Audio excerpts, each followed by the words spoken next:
Assalamualaikum warahmatullahi wabarakatuh. Waalaikumsalam warahmatullahi wabarakatuh. Selamat pagi anak-anak. Pagi, Bu. Apa kabar semuanya? Baik, Bu. Ya, alhamdulillah ya. Pada hari ini anak-anak bersama ibu guru dapat bertemu kembali di kelas yang kita cintai, di kelas 4 pada mata pelajaran Pendidikan Agama Islam. Coba sebelumnya ibu mau minta sebelum kita mulai belajar, coba ibu mau tahu dulu di sini semuanya. Siapa temannya yang hari ini nggak sekolah? Sekolah. Siapa lagi? Oji. Siapa lagi? Nenggoda. Kita doakan ya yang masih sakit, kita doakan semoga lekas diberikan kesehatan. Ya. Baik, sebelum kita mulai pembelajaran supaya ilmu lebih bermanfaat, mari kita buka pembelajaran hari ini dengan membaca doa bersama-sama. Baca basmalah bersama-sama. 1, 2, 3. Bismillahirrahmanirrahim.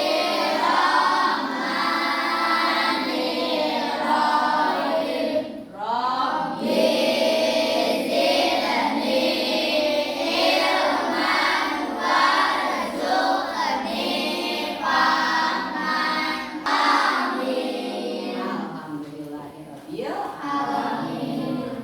Nah, coba sekarang sebelum kita mulai biar lebih semangat lagi, siapa di sini yang tahu tepuk semangat? Masih ingat? Ya. Tepuk semangat. Tok tok tok se. Tok tok tok ma. Tok tok tok ngat. Semangat. Siap? Siap. Tepuk semangat.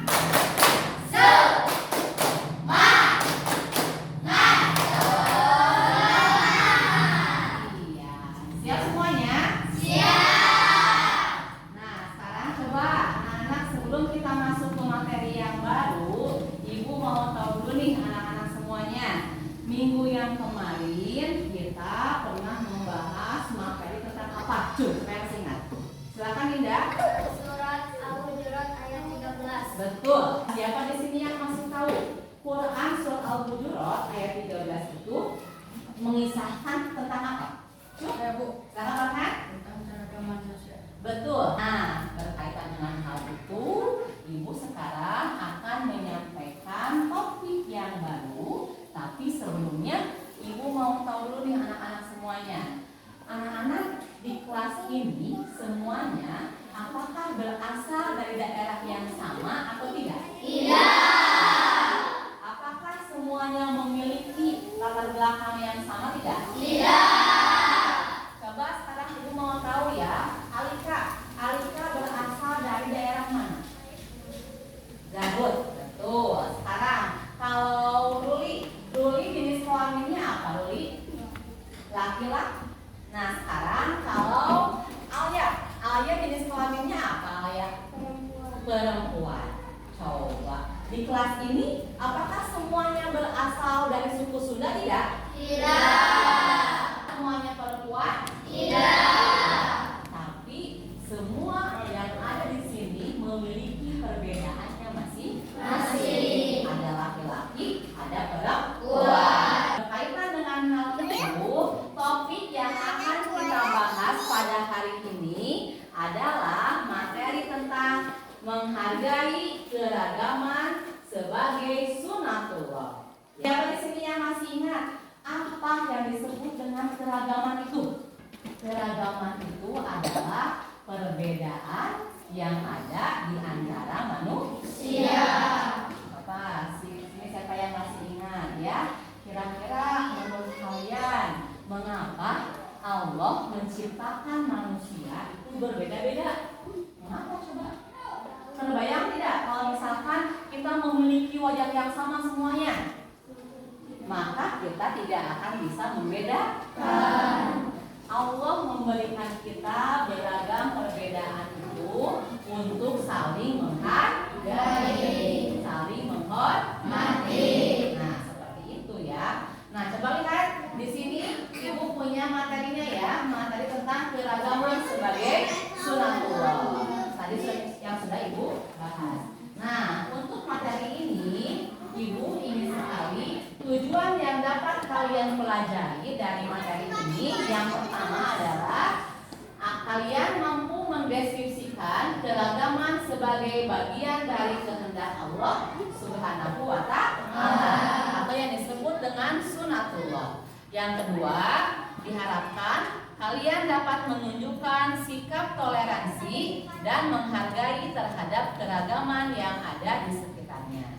Dan yang ketiga, Ibu harapkan kalian nantinya mampu bekerja sama dalam kelompok untuk menyelesaikan masalah yang diberikan. Ini adalah tujuan yang ingin kita capai pada pembelajaran hari ini. Siap semuanya? Siap. Baik, kalau siap, coba lihat di sini. Ibu akan menjelaskan dulu sekilas materi tentang keragaman sebagai sunatullah. Apa yang disebut dengan keragaman sebagai sunatullah? Siapa yang bisa menjawab? Silakan Alika. Ini dulu baca. Keragaman adalah apa? Adanya perbedaan di antara manusia, perbedaan agama, suku, bangsa, warna kulit, kesukaan, usia, bahkan perbedaan dalam keluarga juga. Semua itu sudah ditetapkan oleh Allah Subhanahu wa Ta'ala. Iya, terima kasih Alika. Keragaman itu adalah adanya perbedaan di antara manusia, baik itu perbedaan agama, perbedaan suku bangsa, warna kulit, kesukaan, usia, bahkan perbedaan dalam keluarga. Itu semuanya sudah ditetapkan oleh Allah Subhanahu wa Ta'ala. Ini yang disebut dengan sebuah keragaman. Yang kedua, coba. Keragaman sebagai sunatullah terjadinya adalah di seluruh dunia, bukan hanya di negara Indonesia saja, tapi di seluruh dunia juga memiliki keragamannya masing-masing. Jadi dimanapun kita berada, kita harus menghargai keragaman yang ada di sekitar kita. Lanjut. Nah, coba sekarang Ibu mau minta untuk menjelaskan. Mila, silakan. Siapa saja yang terlibat dalam keragaman sebagai sunatullah? Yuk. Yang terlibat dalam keragaman sebagai sunatullah adalah kita semua. Semua makhluk ciptaan Allah Subhanahu wa Ta'ala harus mau menerima perbedaan-perbedaan di antara mereka. Betul. Siapa saja yang terlibat dalam keragaman sebagai sunatullah? Yang terlibat dalam keragaman sebagai sunatullah ini adalah kita semua. Kita semua makhluk ciptaan Allah. Ya, semua makhluk ciptaan Allah harus mau menerima perbedaan-perbedaan di antara mereka. Nah, selanjutnya sekarang adalah mengapa kita harus menghargai keragaman sebagai sunatullah. Coba Ibu sekarang mau minta bintang. Mengapa kita harus menghargai keragaman sebagai sunatullah? Coba. Kita semua harus menghargai keragaman sebagai sunatullah karena tidak ada perbedaan di sisi Allah Subhanahu wa Ta'ala selain ketakwaan.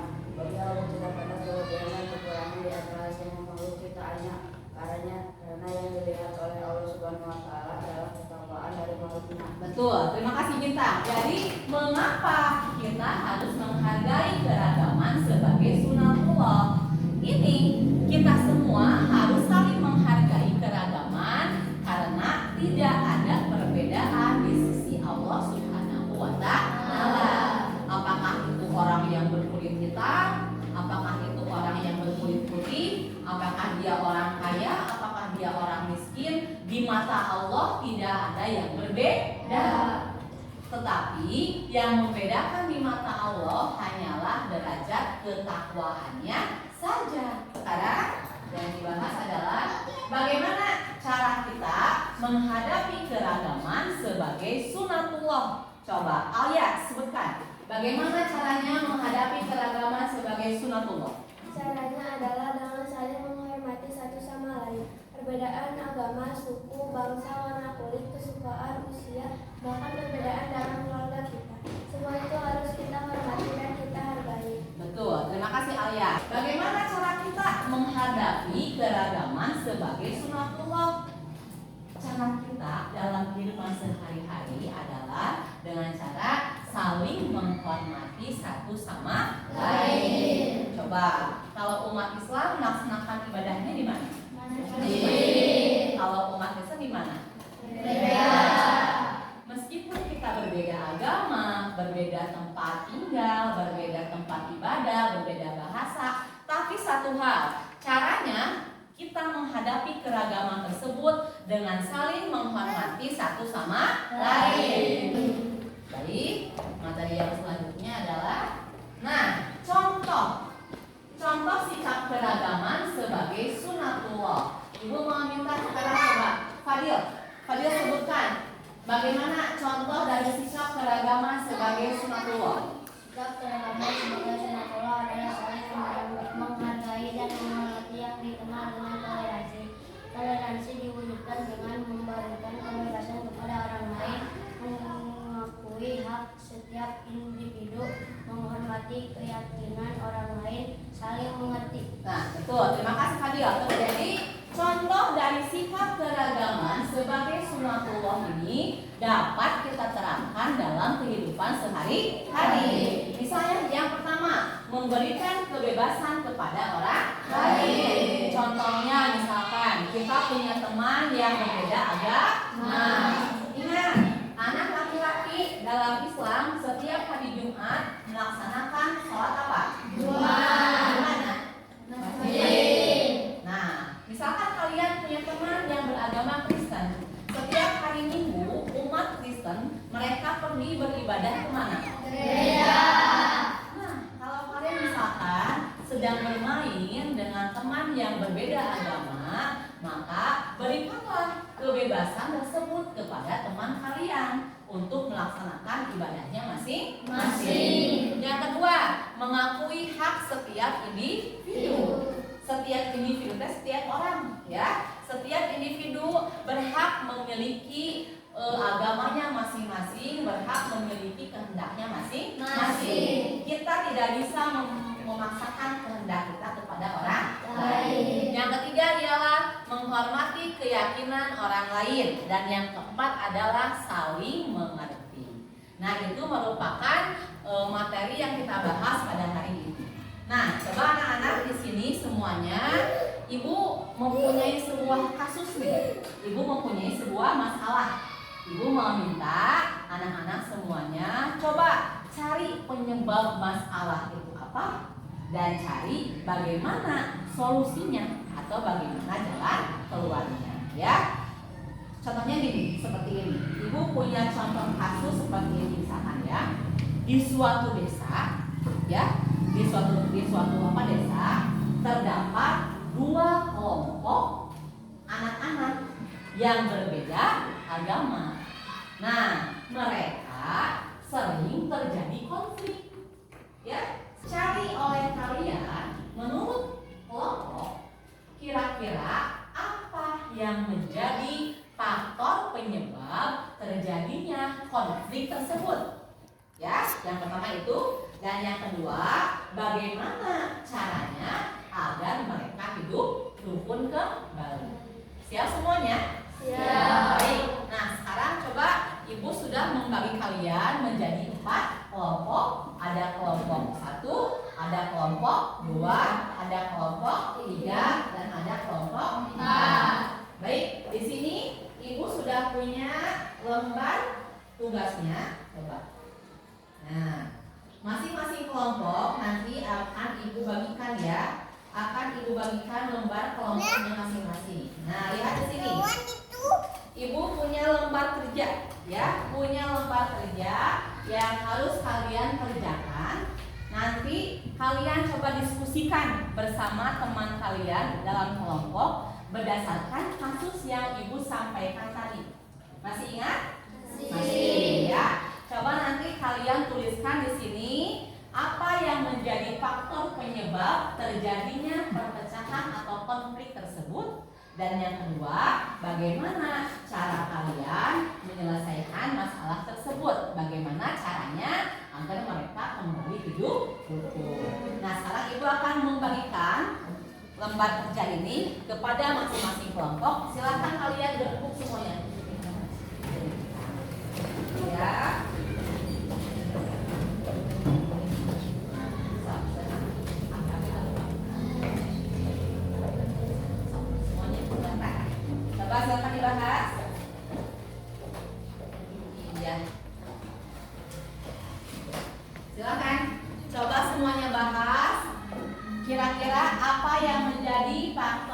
penyebab dari kasus yang Ibu sampaikan tadi dan kira-kira bagaimana cara agar mereka hidup rukun kembali.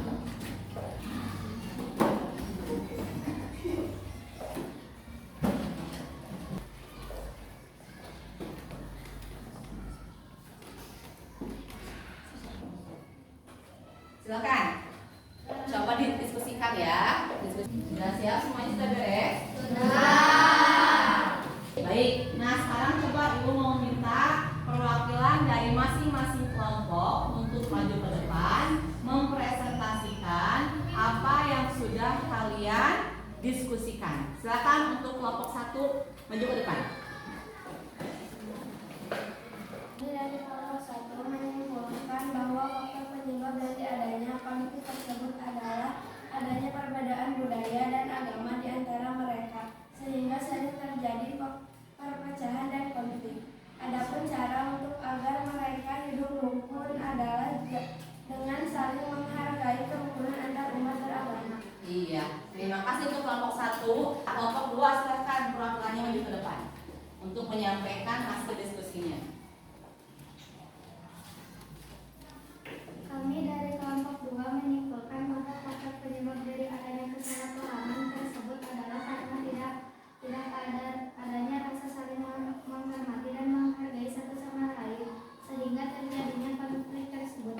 Adapun menurut kami cara agar mereka hidup rukun adalah adanya sikap toleransi dan saling menghormati antar umat beragama. Iya, terima kasih. Perwakilan dari kelompok 3 maju ke depan. Silakan. Kami dari kelompok 3 menyimpulkan bahwa faktor penyebab dari adanya kesalahpahaman tersebut adalah karena tidak adanya rasa saling menghormati dan menghargai satu sama lain, sehingga dari terjadinya konflik tersebut. Adapun menurut kami cara agar mereka hidup rukun adalah adanya sikap toleransi dan saling menghargai antar umat beragama. Iya, terima kasih. Kelompok 4 silakan mempresentasikan hasil diskusinya. Kami dari kelompok 4 menyimpulkan bahwa faktor penyebab dari adanya kesalahpahaman tersebut adalah karena tidak adanya rasa saling menghormati dan menghargai satu sama lain, sehingga sering terjadinya konflik tersebut. Adapun menurut kami, cara agar mereka hidup rukun adalah adanya sikap toleransi dan saling menghormati antar umat beragama. Iya, sudah? Sudah. Terima kasih. Dari hasil masing-masing kelompok yang sudah dipresentasikan tadi, kira-kira coba apa kesimpulan yang dapat kalian berikan tentang materi keragaman sebagai sunatullah ini? Keragaman itu ialah Adapun cara untuk agar mereka hidup rukun adalah dengan saling menghargai kerukunan antar umat beragama. ya, bagus. Terima kasih Alia. Keragaman itu ialah proses untuk kita belajar saling menghormati dan saling menghargai antar umat beragama. Ya, siapa yang masih ingat semboyan negara kita berbunyi adalah Bhinneka Tunggal Ika, yang artinya adalah walaupun berbeda-beda tetapi tetap satu. Artinya meskipun kita berbeda-beda agama, berbeda bahasa, berbeda budaya, tapi tetap satu, yaitu Indonesia. Ya, nah itu jadi Ibu harapkan kesimpulan yang dapat kita ambil pada hari ini adalah bahwa keragaman itu merupakan ketentuan yang sudah Allah tentukan, dan kita sebagai umat manusia sudah selayaknya dapat saling menghormati dan saling menghargai perbedaan tersebut, karena anggap saja keragaman itu adalah sebagai rahmatan lil alamin. Ya. Nah, itu mungkin kesimpulan yang dapat kita ambil pada pembelajaran hari ini, materi tentang menghargai sikap keragaman sebagai sunatullah. Untuk tugasnya, nanti Ibu akan berikan kalian, silakan ini sebagai tugas pekerjaan rumah ya, tugas PR buat kalian semua. Coba oleh masing-masing kalian semua tulislah pengalaman kalian dalam menghargai keragaman yang ada di sekitar kalian. Ya, itu merupakan tugas dari ibu yang harus kalian selesaikan nanti sebagai pekerjaan rumah. Alhamdulillah ya, pembelajaran hari ini sudah selesai. Semoga kita semua dapat mengambil hikmah dari topik hari ini yang sudah kita bahas, yaitu materi tentang keragaman sebagai sunatullah ya. Nah, terima kasih atas perhatian anak-anak semuanya. Mari kita tutup sekarang pembelajaran hari ini dengan membaca doa bersama-sama. Baca doa bersama-sama semuanya.